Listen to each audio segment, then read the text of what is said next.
وبركاته. أعوذ بالله من الشيطان الرجيم.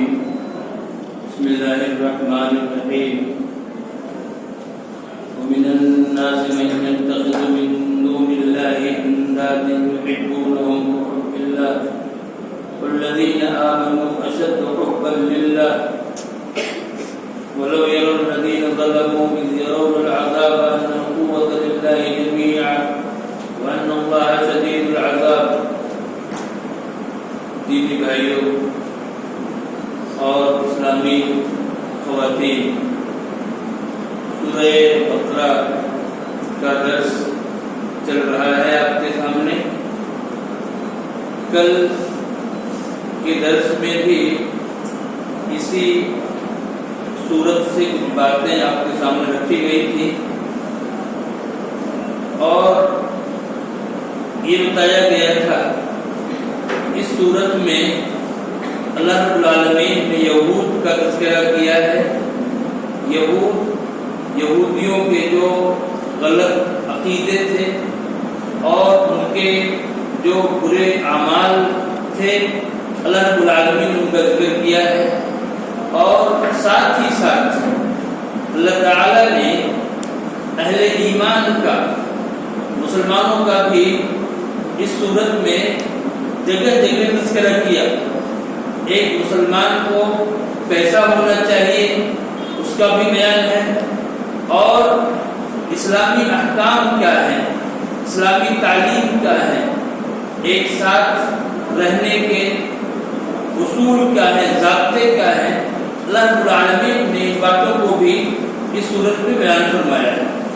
میں نے جو آیت پڑھی ہے ابھی آپ کے سامنے، اس آیت میں اللہ نے یہ بتایا کہ ایک مسلمان اللہ رب العالمین سے سب سے زیادہ محبت کرتا ہے. ایک انسان کی محبتیں مختلف طرح کی ہوتی ہیں. انسان دنیا میں بھی بہت سے لوگوں سے محبت کرتا ہے، لیکن یہ آیت بتا رہی ہے کہ ایک مسلمان کی سب سے زیادہ محبت اللہ تعالیٰ سے ہوتی ہے، سب سے زیادہ. اللہ نے فرمایا من الناس من يتخذ من دون الله اندادا. کچھ لوگ ایسے ہیں جو اللہ کو چھوڑ کر کے دوسروں کو اپنا کارساز بناتے ہیں. یحبونهم كحب الله. وہ غیر اللہ سے ویسے محبت کرتے جیسے اللہ سے محبت کی جاتی ہے. لیکن والذین آمنوا اشد حبا للہ، لیکن جو ایمان والے ہیں وہ اللہ سے سب سے زیادہ محبت کرتے ہیں. سب سے زیادہ محبت وہ اللہ سے کرتے ہیں. یہ آیت بتا رہی ہے. دیکھیے پہلی چیز کیا ہے، اللہ پر ایمان. اللہ پر ایمان. اور ایمان میں صرف اتنا کافی نہیں ہے کہ آدمی اللہ کو مان لے. اللہ کو تو ماننا ہی ہے، ماننا ہے، لیکن ماننے کے ساتھ ساتھ یہ ضروری ہے کہ ایک انسان اللہ رب العالمین سے سب سے زیادہ محبت کرے، سب سے زیادہ محبت کرے.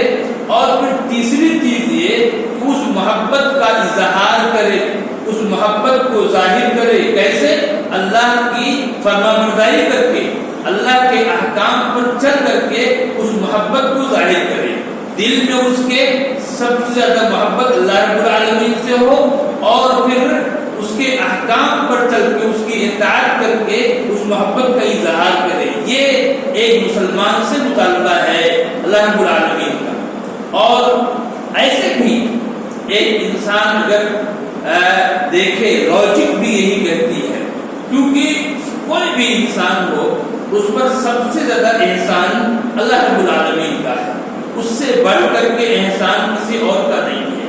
ایک انسان کا اس کے اوپر اس کے والدین کا بھی احسان ہوا کرتا ہے، دوسرے لوگوں کا بھی احسان ہوتا ہے، لیکن سب سے زیادہ احسان اللہ رب العالمین کا ہے. اور جتنی نعمتیں ایک انسان کو حاصل ہیں وہ سب اللہ رب العالمین کی طرف سے ہیں. کوئی انسان بھی آپ کو کچھ اگر دیتا ہے تو وہ بھی اللہ کی طرف سے ہے. انسان بیچ میں واسطہ ہے.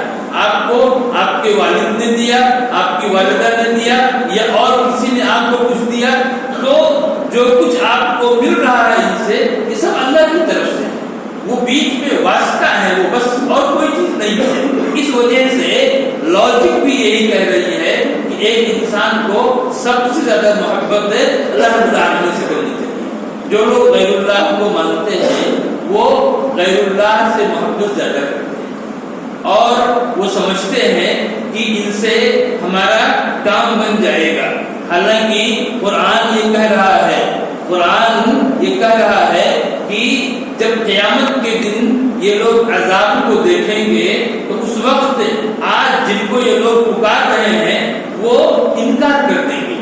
آج کتنے مسلمان ایسے ہیں جو یا غوث المدد کا نعرہ لگاتے ہیں، کتنے گمراہ لوگ ایسے ہیں یا علی مشکل کشا کہتے ہیں۔ آج اس دنیا کے اندر وہ ان کو پکارتے ہیں، لیکن کل قیامت کے دن یہی شیخ جیلانی رحمۃ اللہ علیہ جن کو لوگ غوث اعظم کہتے ہیں یہی انکار کر دیں گے اس چیز سے، اور حضرت علی رضی اللہ تعالیٰ عنہ جن کو لوگ مشکل کشا مانتے ہیں وہ خود انکار کر دیں گے ہمارا ان سے کوئی تعلق نہیں ہے، کوئی سروکار نہیں ہے۔ اس وجہ سے ایک انسان کو اپنے عقیدے کی اصلاح کرنی چاہیے اور اللہ رب العالمین سے اس کی محبت ہو اور اللہ رب العالمین سے وہ ہر طرح کی امید رکھے۔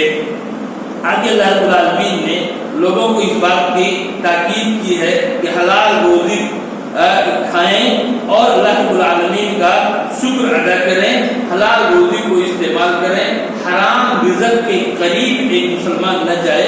اللہ رب العالمین نے اس بات کی تعلیم دی ہے اور اس کے بعد اللہ رب العالمین نے یہ بتایا کہ نیکی کیا ہے، نیکی ہے کیا۔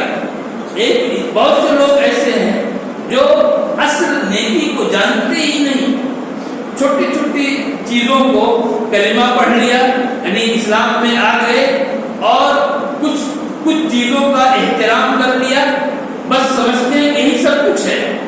قرآن نے اس چیز کو واضح کیا، اللہ نے کیا فرمایا، لیس البر ان تولوا وجوہکم قبل المشرق والمغرب۔ نیکی صرف یہ نہیں ہے کہ تم اپنے چہروں کو، اپنا رخ تم پورب کی طرف یا پچھم کی طرف کر لو، صرف یہی نیکی نہیں ہے، یعنی تم نے قبلہ کا احترام کر لیا، صرف یہی نیکی نہیں ہے، بلکہ نیکی کیا ہے، ولکن البر من آمن باللہ۔ نیکی ہے، نیک انسان وہ ہے جو اللہ پر ایمان لائے، آخرت کے دن پر ایمان لائے، فرشتوں پر اس کا ایمان ہو، فرشتوں کو مانے، اللہ کی کتابوں کو مانے اور اللہ کے نبیوں کو مانے، ان تمام کو مانے، اور کیا کرے وہ اپنے مال کو، جس مال سے اس کو بڑی محبت ہے اور ہوتی ہے انسان کو مال سے محبت ہے، تو اس محبت کے باوجود اپنے مال کو خرچ کرے اللہ کی راہ میں، اپنے غریب رشتہ داروں کو دے، یتیموں کو دے، مسکینوں کو دے، مسافروں کو دے، اور جو لوگ مانگنے والے ہیں ان کو بھی دے، اور ایسے ہی گردنوں کو آزاد کرانے میں جو لوگ مختلف طرح کے کسی وجہ سے کہیں پر بند کر دیے گئے، جیلوں میں ڈال دیے گئے، ان کو چھڑانے میں اپنے مال کو خرچ کرے، اور کیا کرے، نماز قائم کرے، نماز قائم کرے، زکات دے، اور کیا کرے، وہ جب کوئی عہد کرے، کسی سے کوئی عہد کرے، معاہدہ کرے، وعدہ کرے تو اس کو پورا کرے، اور کیا ہے، وہ آدمی صبر کرے، صبر کرنے والے ہو، جو بھی سختی آئے، پریشانی آئے، اس میں کیا کرے، صبر کرے۔ یہ چیزیں، یہ اتنے کام جو انسان کرے وہ انسان نیک ہے، وہ انسان کیا ہے، نیک ہے۔ آپ دیکھیے اس چیز کو آپ دیکھیے، اللہ رب العالمین نے نیکی کا یہ جو پیکج بتایا ہے ہم کو، جو پیش کیا ہے، اس میں کیا ہے، دو چیزیں ہیں، ایک اللہ کے حقوق اور دوسرے بندوں کے حقوق۔ جب دونوں کو ایک انسان ادا کرے گا، جہاں اللہ رب العالمین نے ایمان کا حکم دیا اور نماز کا حکم دیا، وہیں پر اللہ رب العالمین نے غریبوں، مسکینوں، محتاجوں، بیواؤں پر خرچ کرنے کا بھی حکم دیا۔ تو یہ دونوں چیزیں، ایک انسان جب اللہ کے حقوق کو ادا کرے گا اور بندوں کے حقوق کو ادا کرے گا تب وہ نیک ہوگا۔ بہت سے لوگ ایسے ہیں نماز میں بڑے پختہ لیکن حقوق العباد میں بڑے کمزور۔ ایسے ہی کچھ لوگ ایسے ملیں گے جو حقوق العباد میں بڑے اچھے، سب کا خیال رکھتے، لیکن اللہ کے حقوق میں کمزور، نمازوں میں سستی، دوسرے اور کاموں میں سستی، یہ چیز جو ہے ایک مسلمان کی شان نہیں ہے۔ ایک مسلمان کی شان یہ ہے، نیک انسان وہ ہے جو دونوں حقوق کو ادا کرے، اللہ کے حق کو ادا کرے اور بندوں کے حق کو ادا کرے۔ یہ آیت میں اس بات کی تعلیم دے رہی ہے۔ اور اس کے ساتھ ساتھ میں نے آپ کو بتایا تھا کہ بہت سارے احکام ہیں اس صورت کے اندر، مجھے سمجھ میں نہیں آتا کیا میں بتاؤں کیا چھوڑوں۔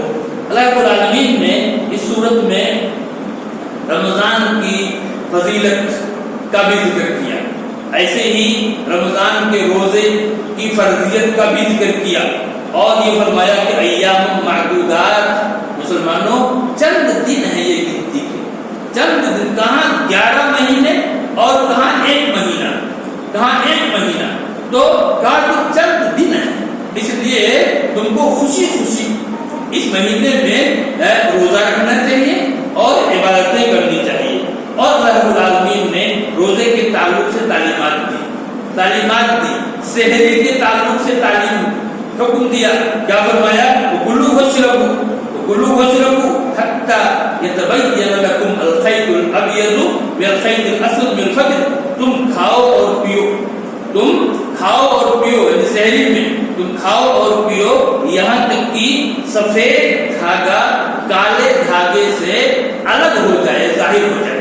تو قرآن کہہ رہا ہے، حدیث میں بتا رہی ہے کہ سفید دھاگے سے مراد جو ہے صبح صادق ہے، اور کالے دھاگے سے مراد صبح کاذب ہے۔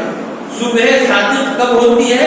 جب فجر کا وقت ہوتا ہے، صبح صادق ہونے کے ساتھ ہی فجر کا وقت ہو جاتا ہے اور فجر کی اذان ہوتی ہے۔ تو یہ آیت بتا رہی ہے کہ آپ جب تک فجر کا وقت نہ ہو جائے، صبح صادق نہ ہو جائے، اس وقت تک آپ کھا پی سکتے ہیں، آپ کے لیے جائز ہے، آپ کے لیے جائز ہے، یعنی رات کے آخری پہر میں۔ اب دیکھیے یہاں پر کتنے لوگ ایسے ملیں گے جنہوں نے اپنی طرف سے احتیاط کو شامل کر لیا ہے۔ کیا کہتے ہیں کہ آپ جو ہے سحری ختم ہونے سے 10 منٹ پہلے، 5 منٹ پہلے آپ جو ہے کھانا پینا بند کر دیجیے۔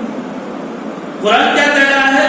حتی یتبین لکم، جب تک صبح صادق نہ ہو جائے اس وقت تک کھانے کا حق ختم ہو، یہ جائز ہے تمہارے لیے۔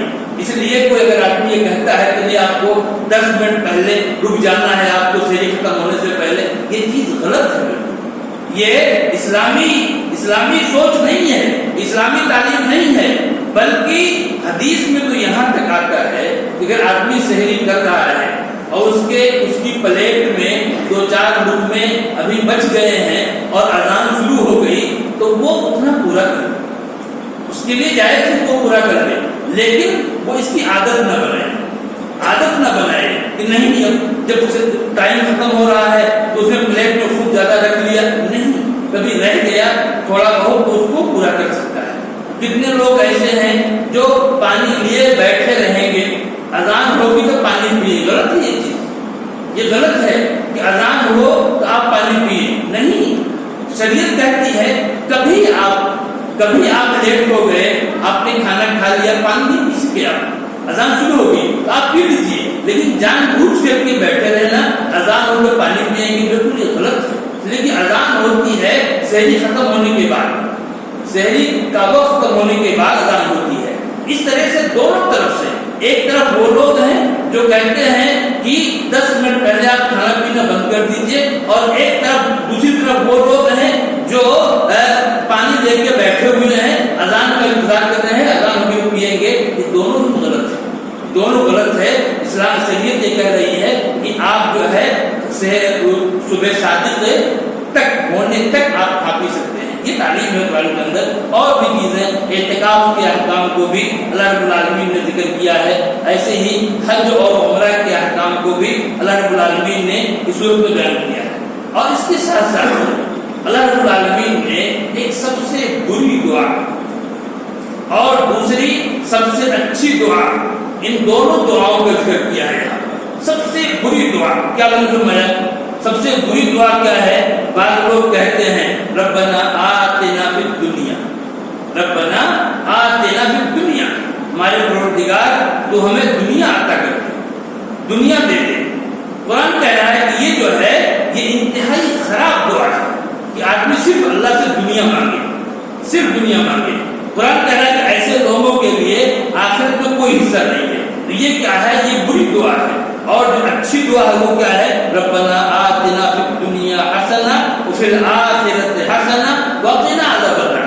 ہمارے پروردگار تو ہمیں دنیا کی بھلائی بھی عطا فرما اور آخرت کی بھلائی بھی عطا فرما اور ہمیں جہنم کے عذاب سے بچا لے. یعنی ایک انسان دنیا مانگے اللہ سے، لیکن صرف دنیا مانگے، صرف دنیا مانگے اور وہ دنیا ہی کا ہو کر کے رہ جائے، آخرت کو بالکل بھلا دے، یہ ایک انسان کے لیے بہت ہی معیوب چیز ہے اور بہت ہی خراب چیز ہے. کبھی بھی ایک مسلمان کو اس طرح کی چیز نہیں کرنی چاہیے. اور اس کے ساتھ ساتھ اللہ رب العالمین نے اس بات کی تعلیم دی کہ اسلام کی وجہ سے، دین اسلام کی وجہ سے اگر ایک انسان کو، ایک مسلمان کو کچھ تکلیفیں آتی ہیں، پریشانیاں آتی ہیں اسلام کی وجہ سے، تو اس کو چاہیے کہ وہ ان پریشانیوں کو برداشت کرے، وہ ان پریشانیوں کو برداشت کرے. ہم مسلمان ہیں اور مسلمان ہونے کی وجہ سے کوئی بھی پریشانی ہم کو اگر آ رہی ہے تو ہم اس پریشانی کو برداشت کریں. اس پریشانی کی وجہ سے ہمارا ایمان کمزور پڑ جائے، اس پریشانی کی وجہ سے ہم اپنے دین سے دور ہو جائیں، یہ ایک مسلمان کی شان نہیں ہے. اس موقع سے ہمیں یاد آ رہا ہے اور بارہا سنا ہوگا حضرت بلال حبشی رضی اللہ تعالیٰ عنہ، حضرت صہیب رومی رضی اللہ تعالیٰ عنہ، حضرت خباب بن ارد رضی اللہ تعالیٰ عنہ، اور ایسے ہی خواتین میں حضرت سمیہ رضی اللہ تعالیٰ عنہ. ان کے واقعات کو آپ نے سنا ہوگا. کتنی پریشانیاں انہوں نے برداشت کی اسلام کے لیے. مکی دور میں یہ لوگ مسلمان ہوئے تھے. کتنی پریشانیاں، لیکن ان تمام پریشانیوں کو برداشت کیا، سب کو برداشت کر لیا، لیکن اپنے دین سے ہٹنا گوارا نہیں کیا. لیکن آج حالت کیا ہے؟ آج حالت کیا ہے؟ کتنے لوگ ایسے ملیں گے، کتنے لوگ ایسے ملیں گے کہ آپ تکلیف کو چھوڑیے، معمولی سے معمولی تکلیف کو چھوڑیے، اگر ان کو ایسا لگتا ہے کہ اس اسلام کی وجہ سے ہمارا کوئی فائدہ چھوٹ رہا ہے، ہمیں کوئی پروفٹ نہیں مل رہا اسلام کی وجہ سے، تو اس پروفٹ کو، اس فائدے کو چھوٹنے کو برداشت نہیں کر پاتے. اور کتنی ایسی خبریں آتی ہیں سوشل میڈیا پر کہ وہ لوگ جو ہے دین سے ہٹ گئے، اسلام سے ہٹ گئے، تمام چیزیں ہیں.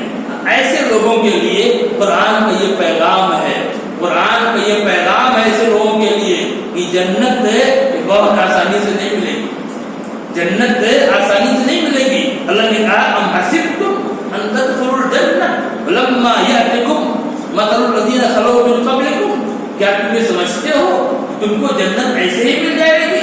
تم کو وہ پریشانیاں نہیں آئیں گی جو پریشانیاں پہلے لوگوں کو آئیں وہ تم کو نہیں آئیں گی. نہیں، تم کو بھی وہ پریشانیاں آ سکتی ہیں، اگر آتی ہیں تو اس کو برداشت کرو، اس سے اللہ رب العالمین کی رضا کے لیے، جنت کے لیے اس کو برداشت کرو اور اپنے ایمان کی ہر حال میں تم حفاظت کرو.